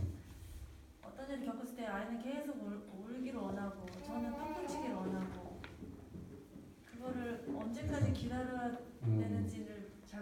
저는 항상 그렇죠. 또 그쵸 이렇게 약간 다그치게 되거든요. 음. 그거를 계속 모르게끔 놔둬야 놔둬야 되는지 언제까지 네. 놔둔다면 언제까지인지 너무 그게 사실은 좀 이렇게 약간의 교집합처럼 섞여 있기는 해요. 그래서 딱 선을 긋기는 좀 애매한 부분이 있는 건 사실이에요. 그런데 엊그제 여기 성산에서 어떤 엄마 이번에 새로 들어오신 엄마인데 아직 이 강의를 안 들으셨거든요. 근데 이제 애들 훈육하는 거 보니까 애들 이렇게 애가 짜증낼 때는 그거를 들어주면 안 된다. 올바른 감정은 올바르게 표현했을 때 그걸 들어줘야 된다. 이걸 이제 배우신 거예요. 그러다 보니까 얘가 우는데 그 특별히 영영 아이들은 내가 졸리거나 배고프면 그냥 막 짜증을 엄청 낼 때가 있잖아요. 근데 그때까지도 아니 짜증내지 않고 말해야지 바르게 얘기해야지 자기가 너무 그렇게 하고 있다는 거예요. 꼭 그렇게 해야 되냐고. 애가 막 졸려서 막 그러는데 그렇게 안 하셔도 되나. 졸릴 때는 아이고 너무 졸려서 지금 짜증나는구나. 짜증 많이 나네. 엄청 배고프지 지금. 아 그래 알았어. 많이 배고프지. 어쩔 때는 한참 받아줘야 될 때도 있어요. 근데 어쩔 때는 엄마나 아빠가 딱 봤을 때 이제는 이거 선을 거줘야 된다.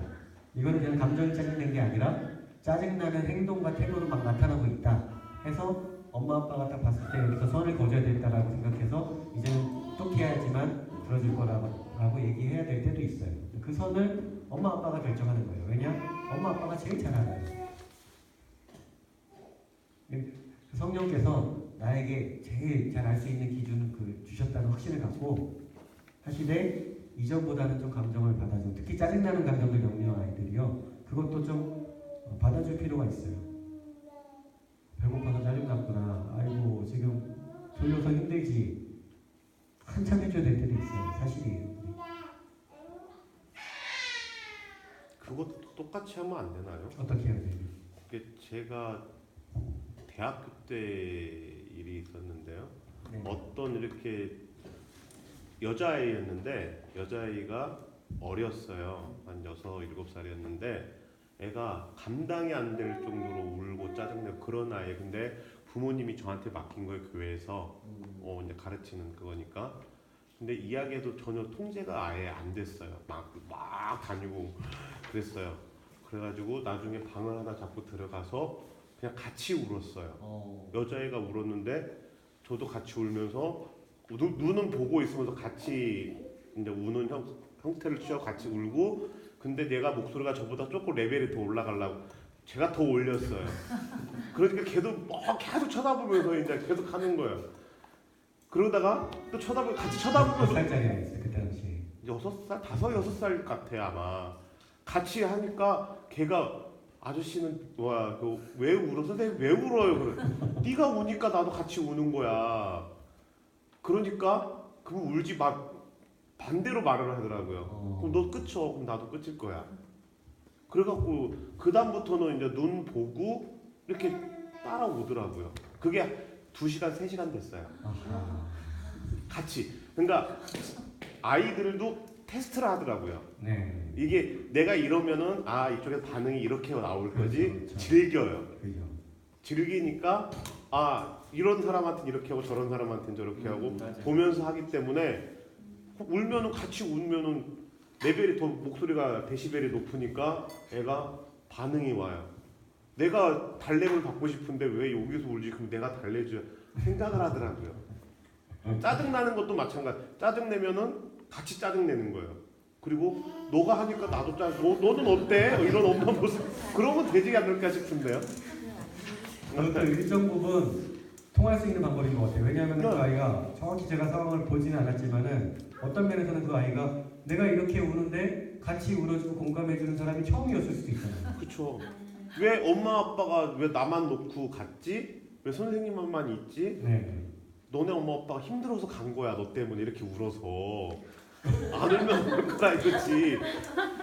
팩트를 말해주고 같이 우는 거. 너도 나 힘들어. 너 지금 나 오니까 대화해가지고. 인내심이 대단하시고.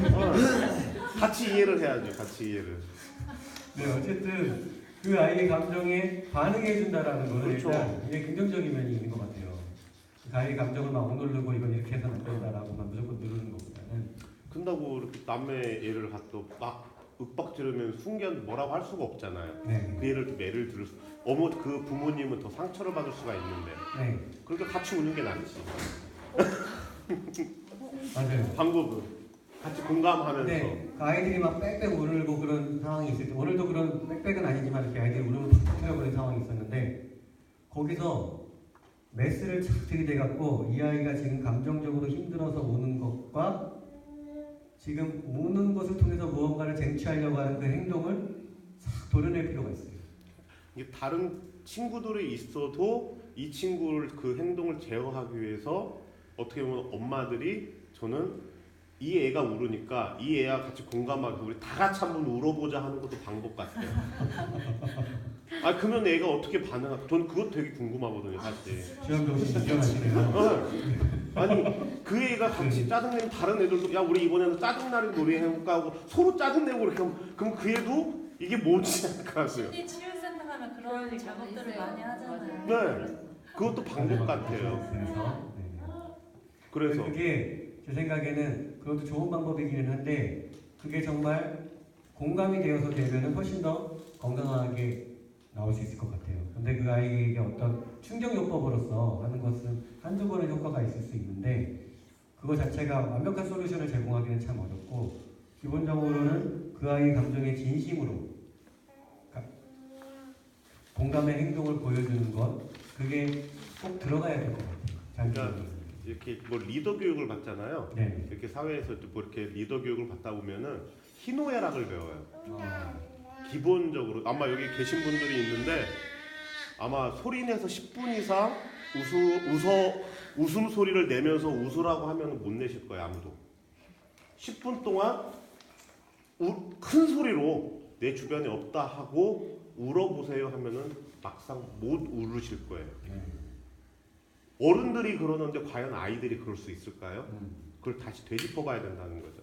그래서 힘차게 그 울고 웃는 연습을 같이 해보는 것도 공감을 갖는 데는 너무 참 동의합니다. 유익할 거랑 같다 이거죠. 맞아요. 그 아이 입장에서 엄마들이 지금 왜 운다고 가만 뭐라고 할 거 아니라 다른 친구들도 같이 그 애 입장에서 우리 다 같이 이 시간을 울어보자. 진짜 공감하는 웃어, 입장에서 네, 같이 그렇죠. 엄마가 잘해 그렇게 하면 그거죠. 그 친구들이 이제 이거 그 분위기가 바꿔지지 않을까요? 네. 그 애를 또 이해하려고 그러고. 충분히 이웃사랑의 정신에서 해볼 만한 일인 것 같아요. 네. 그러니까 여기 처치홈도 마찬가지. 그게 좀 필요할 거라고 저는 판단이죠. 웃는 연습, 우는 나중에 연습. 부르겠습니다. 초대하겠습니다. 좀 시켜주십시오 오셔서. 그러니까요. 나중에 멕시코로. 멕시코로. 근데 아까 쓰신 것도 봐도 그렇고 굉장히 초감정 능력이 건강하신 분인 것 같아요. 건강한데 딸이 아빠의 이걸 뛰어넘어서 이용을 해가지고 그랬어요. 네. 그럴 수 있지. 그게 이제 그래서 제가 메스를 들이대야 된다는 게 그 그래서 영역이에요. 제가 항상 아껴. 어제도 그래서. 그런 비슷한 일이 있었는데 산이도 울면서 그 얘기를 하더라고요. 자기도 안다고 네가 이렇게 하면 아빠가 그때 나 없었거든요. 아빠가 또 너의 뜻을 이뤄주려고 하고 엄마는 또 이건 아닌 것 같아서 그러면 싸움이 되지 않겠냐. 자기도 안 돼요. 그러니까 이 심리학에서 접근하는 방법은 한계가 있는 게 왜 그런가 하면은 감정을 그래서 잘 처리해주고 받아주는 것까지는 너무 좋은데 그 감정이 그 사람을 지배하게 만들어버리는 거예요. 왜냐하면 태도 영역을 안 다루기 때문에. 근데 우리는 성경적인 기준으로 봐서 감정은 충분히 공감해주고 하나님 우리에게 그렇게 하세요. 정말 우리의 모든 감정에 공감하시면서도 우리의 태도는 올바른 길로 이끌어주시려고 포기하지 않으시는 거죠. 우리도 그 기준에 따라서 자녀들에게 연습을 해나가자는 뜻으로 이해를 해주시면 감사하겠습니다.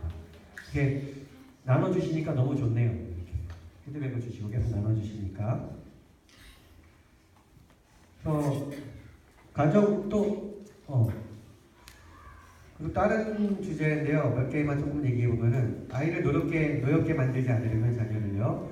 가정에서의 실수는 반드시 용납해 주세요. 그러니까 실수를 혼내는 거는 아까 얘기하셨잖아요. 가다 보면 접시를 깨뜨린다던가 자기가 던지지 말라 그러면 접시를 던져서 깨뜨렸어요. 뭐 이런 거는 혼나야 되지만 그게 아니라 실수로 물을 엎었다. 그랬을 때에는 용납해 주시면 좋겠어요. 왜냐하면은 직장이고 어디 뭐 교육 공동체고 심지어는 교회에서도 한 사람의 실수가 100% 용납되는 곳은 없어요. 딱 한 곳 외에는 가정 외에는 없어요. 그래서 우리 자녀들이 실수를 통해서 실패를 통해서 이렇게 그것이 용납되고 다시 일어서고 하는 게 되어지려면 가정에서 그것이 훈련이 되어야 됩니다. 그래서 일부러라도 애가 설거지하다가 딱 깨뜨렸어요. 그러면은 애들은 어떻게 돼요? 깨뜨리는 순간 이렇게 되잖아요. 그죠? 엄마 눈치, 아빠 눈치가 싹 보잖아요. 그때 괜찮아 이러지 마시고 그때 일부러라도 좀 괜찮아 실수는 엄마 아빠 실수하는 거는 절대 혼내지 않아. 실수는 누구나 하는 거. 엄마도 설거지하다 보면 꼭 깨뜨려. 괜찮아 그럴 수 있어. 도와주려고 그런 건데 이렇게 좀 일부러 더 반응을 해주시면 좋겠어요. 이것도 연습 한번 해볼게요. 아이가 하다가 뭐 실수를 팍 했어요. 뭘 도와준다고 어줍지 않게 하다가 이렇게 팍 뭘 엎었어요. 그때 엄마 아빠 눈치를 팍 보는 거예요. 제가 지금 여러분 자녀예요. 제가 쨍그랑 시작.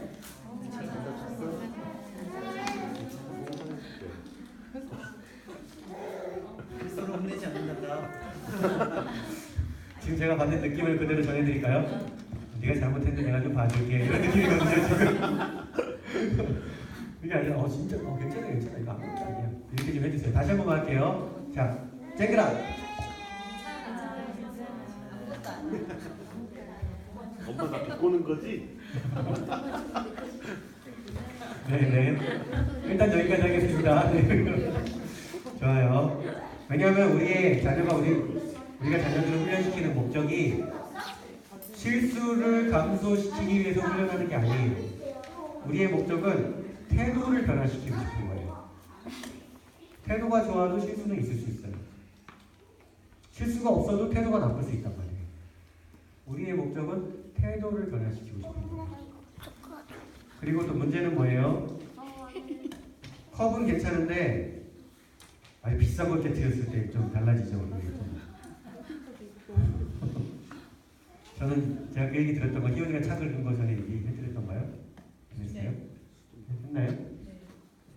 희원이가 나뭇가지로 차를 싹 긁는데 지나가다가 그냥 아무 생각 없이 나뭇가지로 긁었거든요. 이렇게 제가 거기서 진짜 버럭 소리를 질러갖고 정신 차려 이거 지금 무슨 짓을 하고 있는 거야? 니가 지금 왜 차를 긁어? 남의 차를 지나가다 그냥.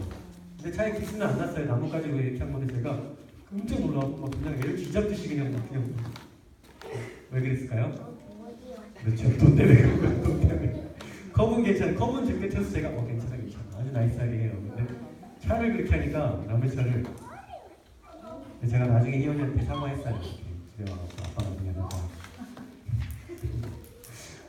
그러면서 제가 하나의 믿음을 갖게 됐어요. 뭐냐면은 만약에 그때 차를 긁었다 할지라도 하나님이 나에게 자녀를 주셨는데 자녀가 사고 친 거에 대해서 그건 그 돈 안 주시겠나 그런 믿음을 갖기로 했어요. 자녀가 사고 친 거 그거 해결할 능력을 주님이 주신다. 이런 믿음을 가지면 좀 버럭하는 게 줄지 않을까 생각을 해봤습니다. 조롱하거나 비하하지 않는 거 이런 거 의외로 아빠들 꽤 해요.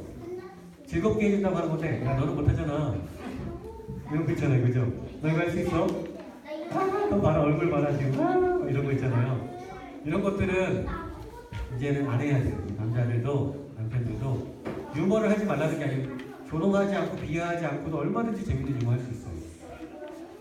조롱하고 비하하지 않고요. 비교하지 않는 거는 나중에 감히 따라 하나 하도록 하고요. 분노를 쏟아내지 않기. 분노가 확 올라올 때는 잠시 훈육을 멈추고 어디 방에 들어가든지 잠깐만 있어봐라. 나중에 엄마 얘기해줄게 하고서 좀 감정을 다스린 다음에 감정이 괜찮아진 다음에 자녀에게 얘기해도 늦지 않습니다. 저도 이 영역에 있어서 완벽하기 때문에 말씀드리는 거 아닙니다. 잘 안 될 때 있습니다, 여러분. 그러니까 힘을 내세요. 어제보다 오늘 좋아지고 있으면 됩니다. 가능한 억지로 시키지 않기.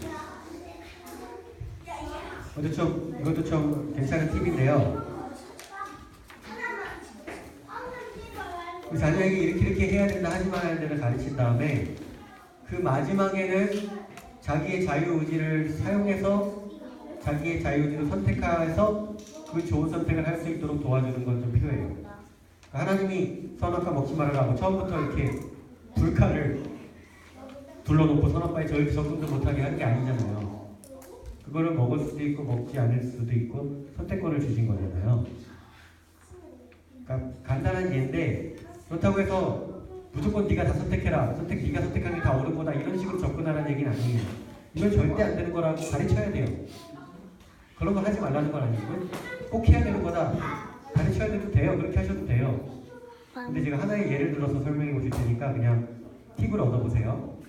어떤 유아 아이가 제가 구역 모임을 하고 있었는데 빵을 이렇게 테이블에 놨단 말이에요. 근데 빵을 들고 가서 장난감만 가서 먹으려고 그러는 거예요. 근데 그 엄마가 얘는 앉아서 먹는 걸 원해요. 빵 들고 돌아다니는 거 아니라 먹는 거 꼭 앉아서 먹어야겠다. 얘가 빵을 딱 집어서 갔어요. 그럼 엄마들이 보통 어떻게 해요? 영유한 말귀 잘 못 알아들으니까 가갖고 빵을 손에서 뺏어다가 갖다 놓고 나면 그렇게 하지 않겠어요? 이리 줘.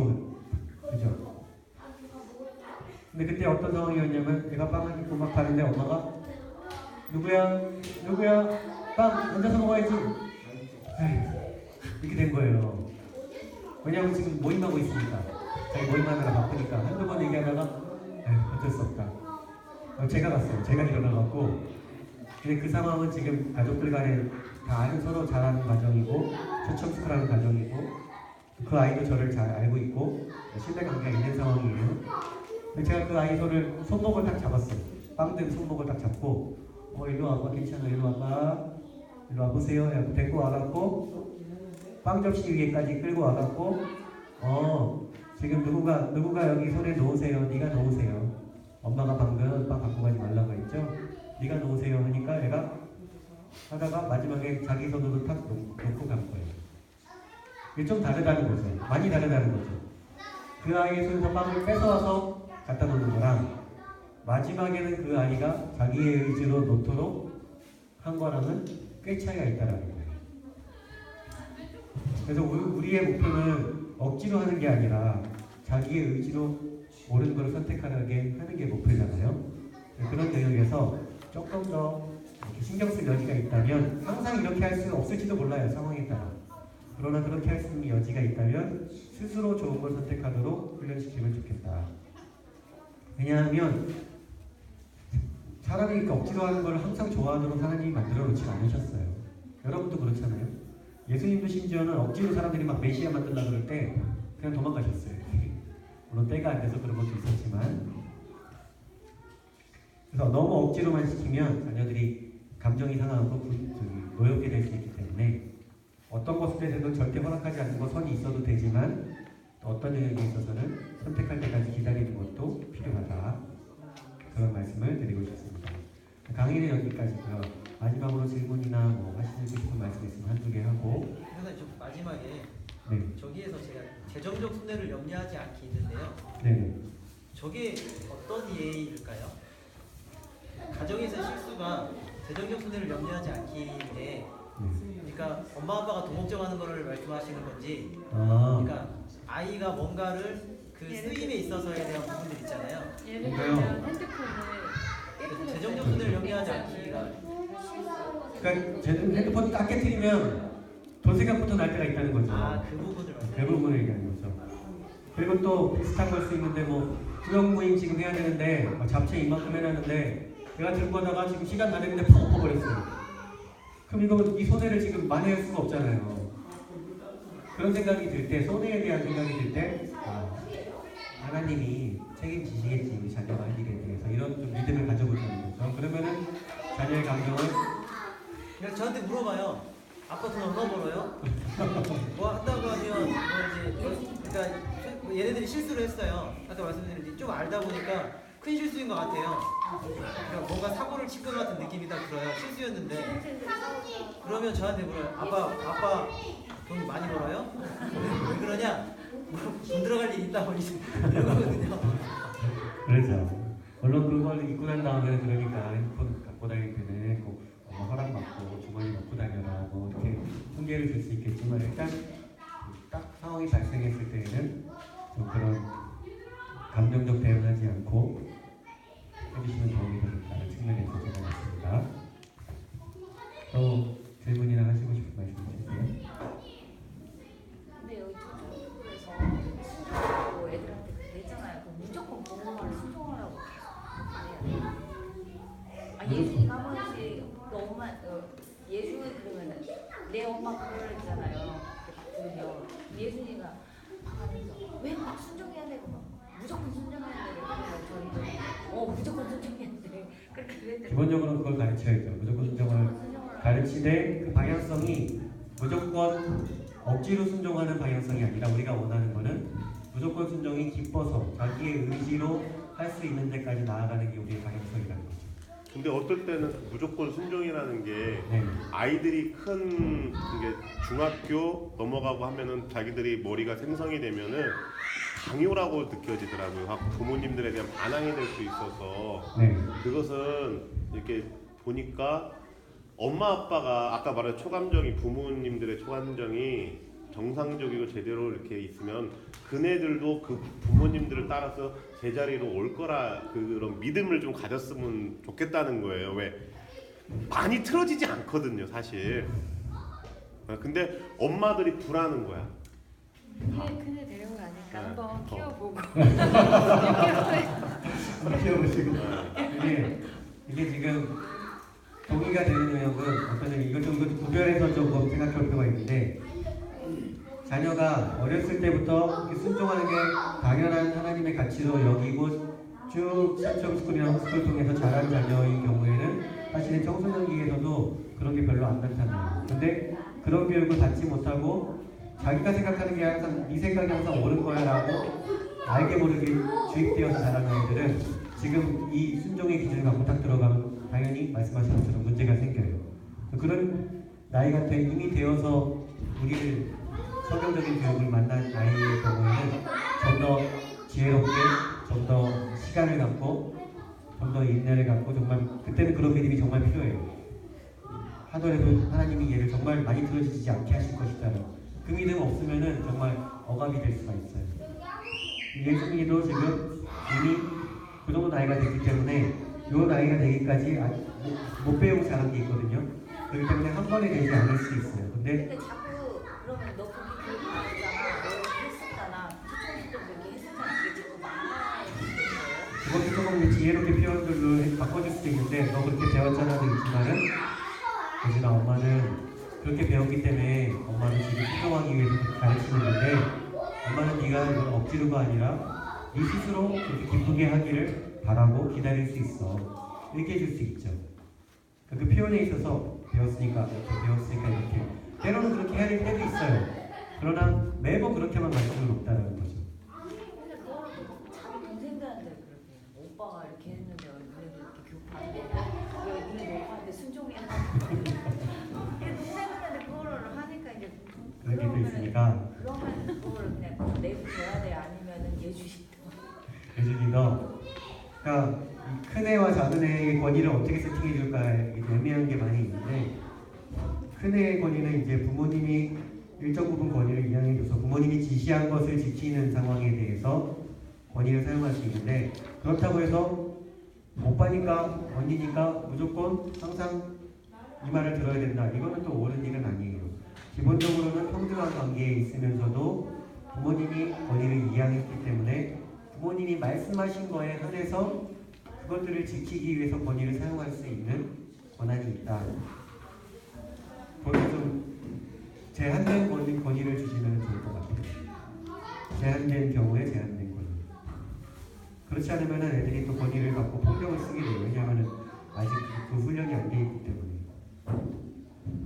우리도 안 되는데 어떻게 해야 되지?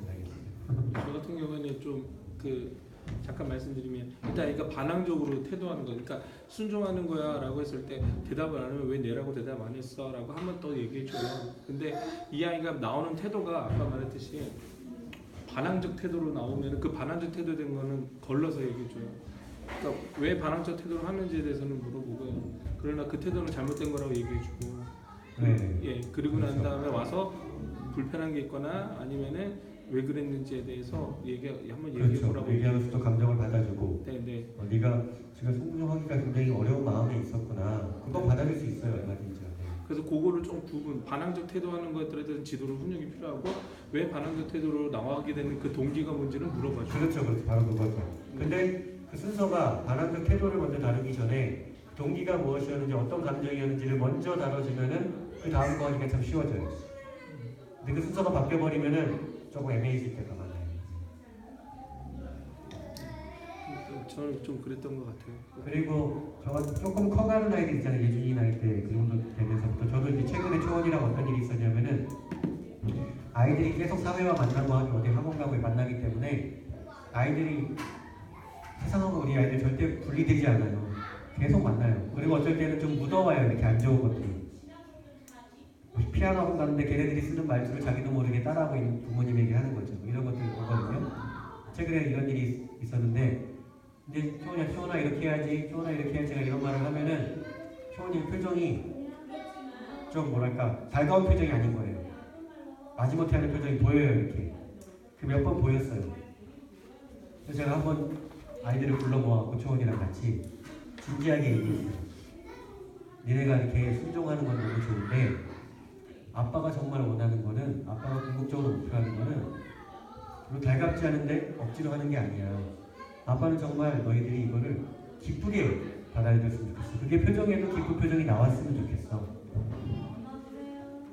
그거를 순종을 할 때 태도가 어떠해야 되는 것까지도 디테일하게 짚어서 훈련을 시켜줘야 될 때가 있더라고요. 근데 좋은 분위기 속에서 티타임 하면서 그렇게 얘기가 되니까 이해를 하더라고요. 아, 내가 순종을 하면서 내 태도가 표정이 안 좋았구나. 그리고 수정을 하더라고요. 그러니까 아빠가 이렇게 뭐 지시할 때에는 네 아빠 이러지 말고 일부러라도 미소를 띠고서 네 아빠 낭낭하게 대답을 해라. 이런 훈련을 해요. 그러면 또 그렇게 되더라고요. 하다가 또 안 될 때 있어요. 그럼 또 진지한 대화를 나누고 하고. 왜냐면 하나님이 우리에게 뭐 시키시는데 제가 마지못해 알았어요 할게요. 저청스쿨 하면 되잖아요. 익산 갈게요. 하나님 기쁘시겠어요? 아니잖아요. 그죠? 힘들어도 주님 해보겠습니다. 그럼 주님이 기쁘실 거예요. 그거를 어떤 태도를 잡아가고 훈련하는 거는 끊임없는 줄다리기가 있고 끊임없는 지혜 사용이 필요하고 끊임없는 기다림이 있을 수도 있고 그래요. 어쨌든 우리가 원하는 거는 억지로 하는 게 아니라 정말 기뻐서 순종하고 기뻐서 부모님께 따라가고 기뻐서 하나님 따라가는 걸 원한다는 거를 아이들에게도 잘 가르쳐줄 필요가 있다는 거예요. 그럼 아이들이 그렇게 해요. 놀랍게도. 저는 초원이가 약간 사춘기 들어갔는데 이거 할까? 하더라고요. 아빠가 엄마가 정말 원하시는 게 그거구나 했을 때 변화될 여지가 있는 거예요. 근데 그걸 하지 않고 너 태도가 왜 이래 요즘에요? 옛날에 잘했는지 말이야. 이렇게 접근하면 이제 얘기가 달라지는 거죠. 네, 이게 딱 뭐 말 한마디에 끝나는 일은 아니에요. 근데 저도 이게 막 줄타기가 있어요. 근데 성령께서 지혜를 주세요. 왜냐? 제가 잘나서가 아니라 내가 부모기 때문에. 부모기 때문에 성령께서 지혜를 주세요. 여러분이 여러분 자녀에 대한 선을 제일 잘 알고 있어요. 잘하시고 계시니까 계속 가시면 됩니다. 유현 선생님 또 우리 첫째 데려가서 뮤지컬에서 승리할 줄은 믿습니다. 본인의 인생은 본인이겠죠. 명확해요. 같이 기도하고 네. 마치겠습니다. 같이 기도하는데